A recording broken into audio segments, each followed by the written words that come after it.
Hello everybody, it's me, GhostCritic, and I'm here and it's back, the weekly comic book review video. Yes, I've decided after taking 2016 on kind of monthly journey for the comic book reviews, I go back to my weekly format of letting you know all about the comics I picked up the previous week.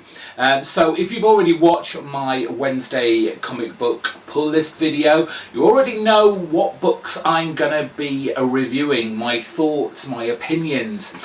So I hope you're excited to hear about those. Now, it was a good week to start off on the weekly videos again because it was an incredibly small week. I actually only had 3 books on my pull list, but I picked up 2 more issues that I kind of left behind or I didn't even know had come out, and I was lucky enough to pick up because it was still on the shelf. And I want to talk about those 2 books, and the opinions I've got on them might not be incredibly popular, but as always with all my reviews, I want to be honest about them. So we're going to kick off with the 2 that weren't on my pull list. I have been collecting one of them, but not on my pull list because the amount that my comic book guy gets, there's always going to be an issue of this on the shelves still. And that is Mark Millar and Azzarello's Dark Knight 3, The Master Race. And I have to be honest here, I haven't really understood what this book was, what it was doing, what story it was kind of trying to tell. We had The Dark Knight Rises back, I think it was in 1986, 85, 86, with Mark Millar and Klaus Janson, and it's a huge, hugely appreciated and critically acclaimed book, which kind of saw Bruce Wayne as like a kind of in his late 50s, having retired from being the Batman, but comes out of retirement, and it did make a big impact on the kind of Bat universe, despite it kind of really being out of continuity within the Bat books of the time. And it was very clever, it was very socially aware, and then the next one came out, I think it was, is it The Dark Knight Rises, or it was basically Dark Knight Returns 2. I don't honestly remember a lot about that book, but I know it kind of had middling reviews. And then we come to this book, which to be honest, I haven't really heard many people even pick up, let alone talk about. And it was only with this issue that I kind of realised why this book exists, and it's like taken 7 of this 8-issue miniseries to realise what Mark Millar was doing with this. And it's not really a kind of, well, it is a storytelling technique, but it's not an interesting one, because we've seen in both the previous volumes an aged Bruce Wayne, an aged Batman, a character that has literally been through the wars. He's scarred, he's old, he's you know, he's not at his prime anymore, and there is only so much, you know, a body of that age can take, even in the realms of kind of fantasy. You know, you've got to have a sense of realness about this. It doesn't matter how much you kind of armour you put on your body, you know, there's still going to be a strain to the body that's encased within it.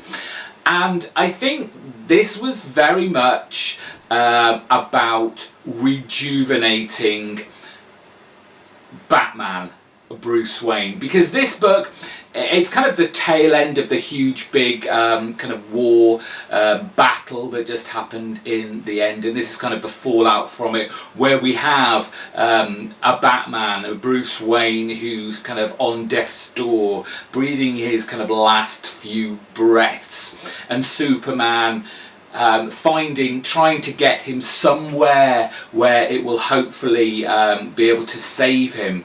And as with all my comic book reviews, spoiler warnings, should have said this right at the beginning, but you know, when you come to a comic book review show, you should realise I'm going to be talking about heavy plot points, and so if you've not read this or you're thinking about reading this, stop now and move on until you don't see this cover anymore.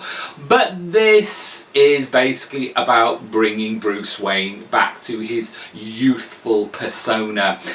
Superman does his best to fly and find a Lazarus pit to literally throw him in before he takes his last breath and dies. And this is what kind of, why did this take 7 issues to do? Because the previous 6 have been fluff after fluff. Yes, it's been very nice to look at. I have found every single issue to be a very quick read, which is a little bit disappointing when you're paying like £6 for this. It's a very, very quick read. It looks gorgeous, yes. There's these kind of big shots, big full panels, sometimes double page spreads, but it's very quickly read. It's not as if that, again, this is in continuity. When this is done, it's done.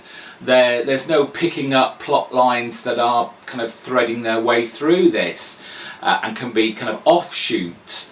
So I think the ultimate gain of this was to make Batman, Bruce Wayne, young again, so we can get more Dark Knight books. Because, as I said at the top of this, there's only so much an old body can take within the kind of superhero genre and make it realistic. I know that's a strange word to talk about when you're talking about a comic book, but that's the deal. He's like in his 50s, almost in his 60s.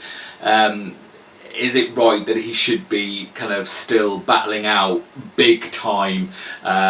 Because just like Superman does, given like his youthful and more alien DNA that makes him look and act and strength is a lot different. So there's one more book to go. Of course I'm going to pick it up and finish off the run, but ultimately this has been about making Bruce Wayne younger, and Mark Millar can write some more books on this and make some more money. Moving on to that other book that I was very lucky to find on the shelf, because whenever these books come out, they are, they're grabbed up immediately, because it's one of our comic book treasures, this creator is, and it's always exciting and fun to have him with a new book. And that is, of course, Richard Corbin and this kind of horror anthology series that's coming out on Dark Horse, called Shadows on the Grave. Now, this might come as some surprise. Yes, I love Corbin's artwork. It's fantastic. It is a style that he's stuck with for many, many years, but it has that allure.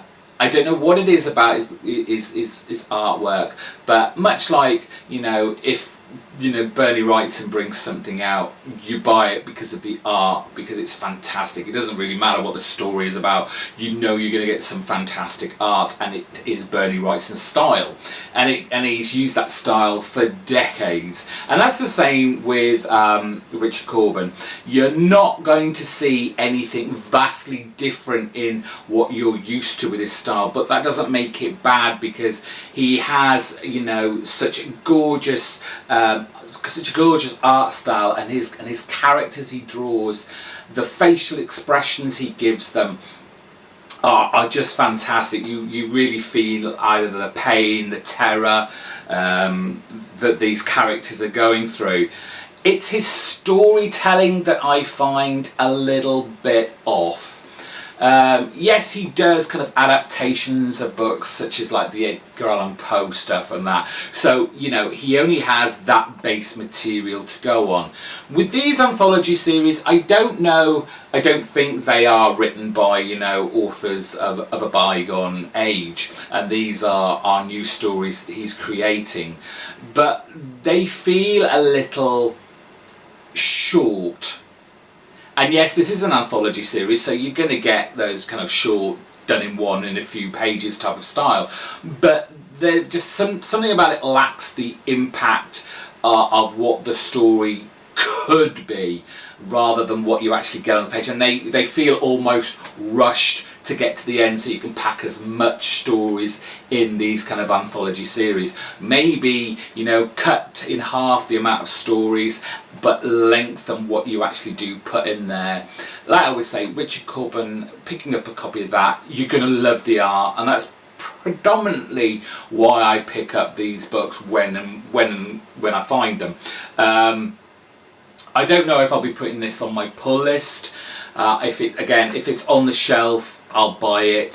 Stuff like this from my local comic book shop, he doesn't tend to buy them to put on the shelves. You know, he'll buy the first issue, maybe the second issue, in larger numbers than he would normally do, and put them on the shelves. But after maybe the first one or two, it'll be orders only. So this might be a book I might have to find in kind of, hopefully, kind of bargain bins for a much cheaper price. But if you're into Richard Corbin's work, you love his artwork, you've got a few pounds to spend, then help yourself to this, because it's still a fun kind of horror type comic. Right, so let's talk about the 3 books that I did pick up, are new on my pull list for the week just gone. And we start with what was the welcome return of the Autumnlands. We've got issue number 14, Kurt Busiek, Benjamin Dewey and Jordi Belair, creating and embellishing and enriching this anthropomorphic universe, heavily steeped in magic. We've all said, who's reading this, that it did at the beginning kind of have this almost Commandy-esque feel to it, which still almost kind of runs through it even now. In this issue, after I think it's going to be at least a couple of months hiatus, we have the kind of culmination of this storyline where Leroyd and the dog, I can't remember what the dog was called now. I want to say Boxer, but I don't think it is.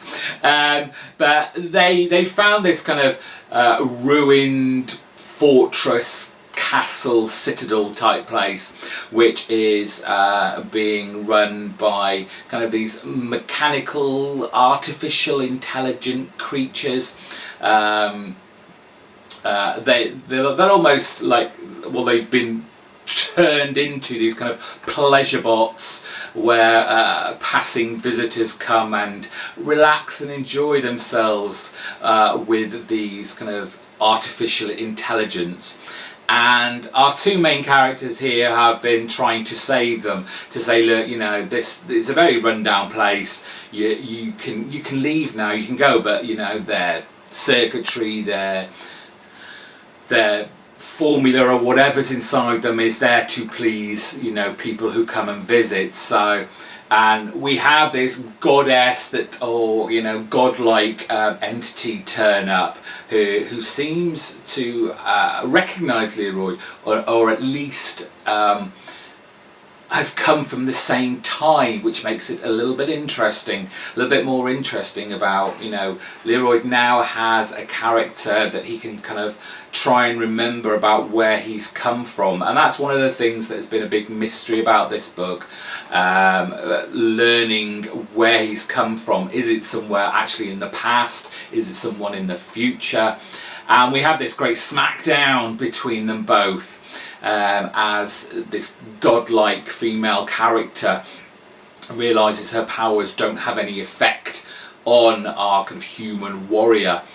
The thing that is kind of blocking me with this book, as much as I do love it and will continue to buy it, is this has been predominantly about these two characters. And in the first kind of, I don't know, maybe 8 or 9 issues, we did have more of an ensemble cast with all the rest of the characters that had kind of came crashing down from the skies when the magic started running out. We had this exciting cast of anthropomorphic characters. There was a lot of kind of politics within it, community building, survival skills, different clans, you know, from on the ground level that they weren't used to seeing or had different relationships with. And I miss that in a way. Yes, when we've had these two characters, yes, they've met a lot of different characters along the way, but it has been more of a, we meet these people to get to this place, rather than them being an intrinsic part of the cast, so to speak.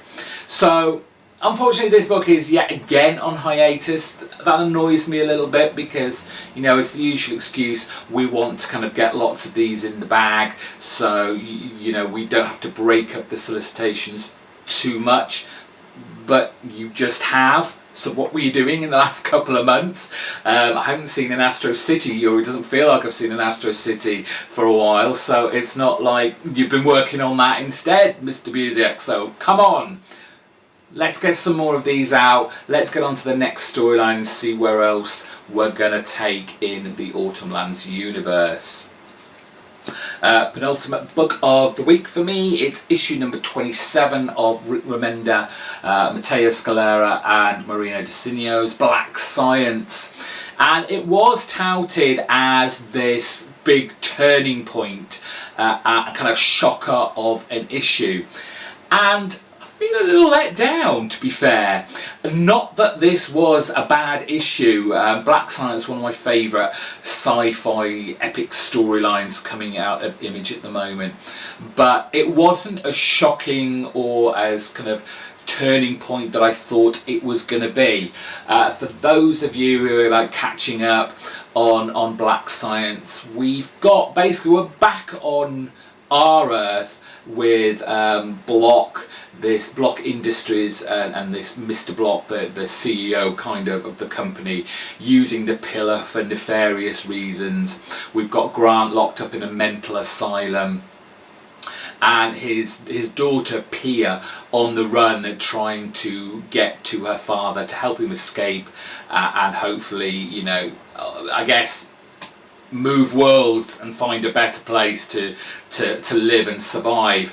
And we focus very much on Pia and her trying to kind of stay under the radar from these parasitic ghosts that can kind of inhabit people's body and at any time and know where people are. It's very much kind of like very Matrixy in a way, with the kind of the agents from that, where they kind of inhabit or become a person within the population that you are living in, and you don't know until it's too late in some respects that they are not who you think they are. And so we have this great kind of chase scene with Pia trying to escape, find somewhere to hide, to bunker down and kind of rethink. And this is where I guess the surprise comes from. We get back some characters that we were thought had long gone and probably almost forgotten about, and given that one of them is actually her brother, really, how did we forget him? Yes, Nate, the younger brother of Pia, makes his appearance, having clearly been hiding here with one of the original kind of Black Science crew who were there right at the very start, Sean, who has he's created this kind of superhero team, and they do play it like that. They kind of even call themselves, what did they call themselves? 1 second. I think it was the Sun that originally called himself. He was part of a superhero team. Yes, the Legion of Ethical Champions, and it's basically him, Sean, one of the big monsters that they found on one of the planets that they kind of slid to. I like to kind of make this like a much like Sliders TV show where they went to a different kind of Earth, but we have these kind of monsters in there. He's part of the team as well, and so they are basically trying to save Pia, and eventually they kind of have this great cover shot of them, and they are now the Anarchist League of Scientists on their way to hopefully save Grant. But is it too late? These kind of parasitic ghosts seem to be getting more and more proliferant throughout this particular world, and it does seem to end on a very downer note, as all these kind of spirits, parasitic ghosts converge on this world, and it looks like all is lost. It's a great book, very action-packed, very kind of suspenseful, moves things on at such a rate and just doesn't let go through the first page to the last page. Always been a huge fan of Matteo Scalero's artwork on this book. He just keeps the momentum going and going. And with Marino Dicinio kind of aping the art style, but kind of giving his own flavour to previous colorist Dean White, I think his name was. It's still one of my top favourite Image books. Finally, for last week, it was Jeff Lemire, Smallwood and Bellaire's work on Moon Knight. This is issue number 10 and the first issue of the storyline Death and a Birth. For those of you who have been reading Moon Knight, you will know that kind of Moon Knight, Mark Spector, Stephen Grant, whatever, they've kind of been all the kind of disparate identities that come under the whole Moon Knight guise. They've all been coming together, this kind of madness within his head that has made them split off to, I guess, actual identities and people in their own right, in their own universes, so to speak, their own worlds, have all now come together. They've been in essence kind of defeated, and now it is the time for Khonshu, the actual kind of spirit of Moon Knight, to be taken down and drawn back in, so to speak. Of all the Moon Knight series that I've read, and I've read back to kind of like the 70s, these 80s stuff, to was it Warren Ellis's? Was it Warren Ellis? I think it was. The last series before this, all this. What Jeff Lemire has done with this, and I don't think any of the past incarnations have kind of touched on this.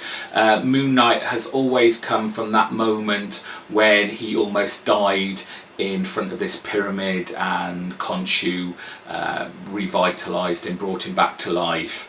But Jeff Lemire is taking it in a kind of a different direction and taking it further and further back with these split personalities, to the point where these kind of appeared when he was a child. And this kind of links into the beginning of Jeff Lemire's run, where we find Mark Spector in an asylum, and this kind of almost confuses us all again now. It's like, is this actually the point? Has he been there all his life? These manifestations of Jake Lockley, of Steve Grant, they've come from his childhood, rather than in this moment in time when he was picked up by the kind of Khonshu ghost of vengeance and revenge and whatever, when he was an assassin and almost on death's door. So this is an interesting turn, and has made me even more excited about this book. I love the character of Moon Knight and his kind of almost low rent Batman, Marvel's version of the rich playboy, but the kind of split personality taken to the extreme, so to speak. But just love the work that the whole team is doing on this. Greg Smallwood and Geordie Belair have just done some fantastic work with the art on this and the colours, and obviously the way the panels are laid out. It still has that very kind of Egyptian theme to it, with the panels kind of almost looking pyramid-esque. But love this. One of my firm favourites at Marvel at the moment, and not a book I'm looking to drop anytime soon. So there we go. Thank you for watching my first weekly comic book review video for 2017. I hope you enjoyed that. Let me know what you thought of my thoughts and opinions on those books down in the comment section below. If it's your first time here, give this video a big thumbs up, and how about subscribing to my channel? If you do subscribe to my channel, you'll hear yourself shouted out in next week's Wednesday's comic book pull list video. So look out for that next. Thank you all for watching. It from me. Bye bye.